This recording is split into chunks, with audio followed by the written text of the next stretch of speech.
السلام علیکم ورحمۃ اللہ۔ مجھے بہت دکھ ہوا، میں پچھلے 2-3 دنوں سے دیکھ رہا ہوں ایک ٹک ٹاکر ہے غنی ٹائیگر، اس کے والد صاحب کے جو قتل کیا گیا، اللہ تعالیٰ ان کے درجات کو بلند فرمائے۔ اور بہت دکھ کی بات ہے، لیکن اس کے ساتھ ساتھ میں ایک چیز کلیئر کرنا چاہتا ہوں کہ سوشل میڈیا پر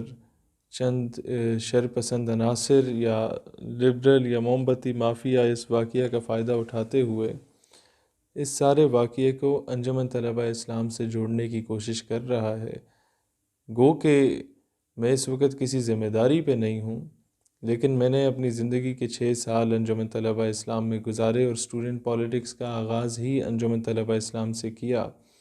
اور 2015-16 میں مرکزی چیئرمین کالجز کونسل کے عہدے پر بھی فائز رہا پورے پاکستان کے۔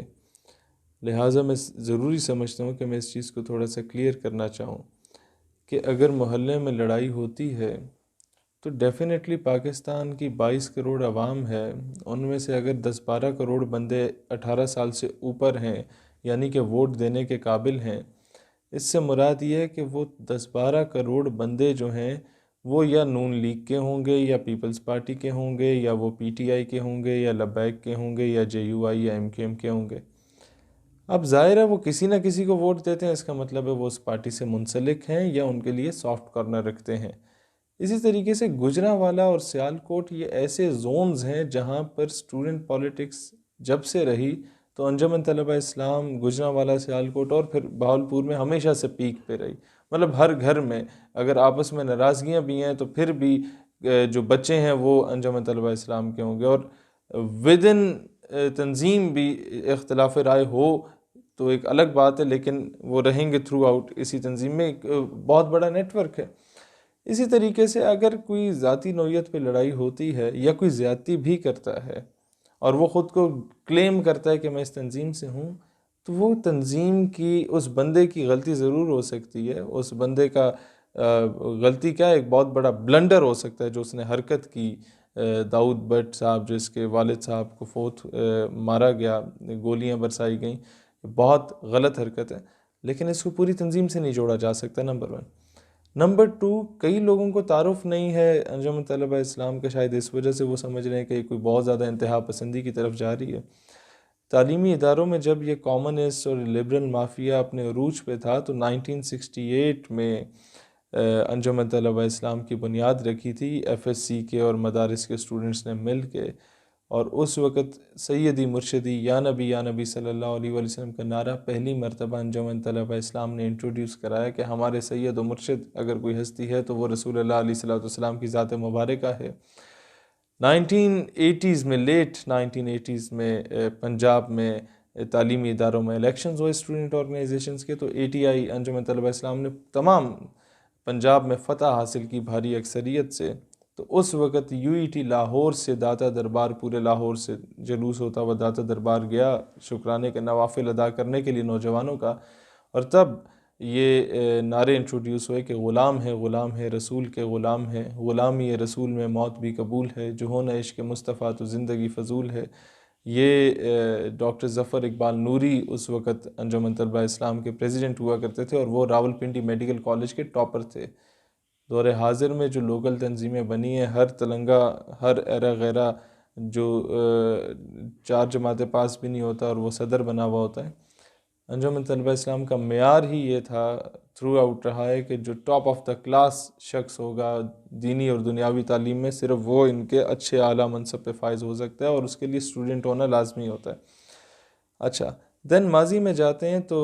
1968 میں جب اے ٹی آئی بنی تو اسے بنے 1-2 سال ہی ہوئے تھے کہ آزاد بنگلہ دیش کی تحریک چلتی ہے، اور کراچی کے بہت بڑے اسٹیڈیم میں جب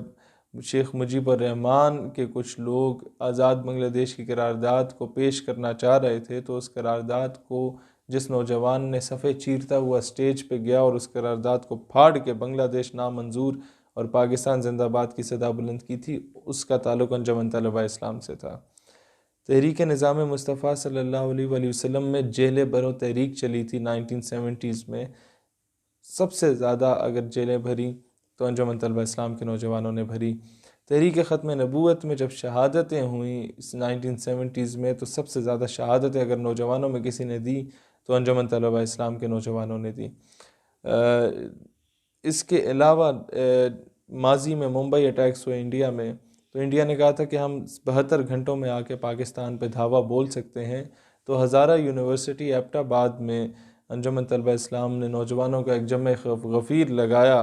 اور وہاں پر یہ اعلان کیا کہ ہم افواج پاکستان کو 1,00,000 رضاکار دینے کے لیے تیار ہیں بھارت کے خلاف۔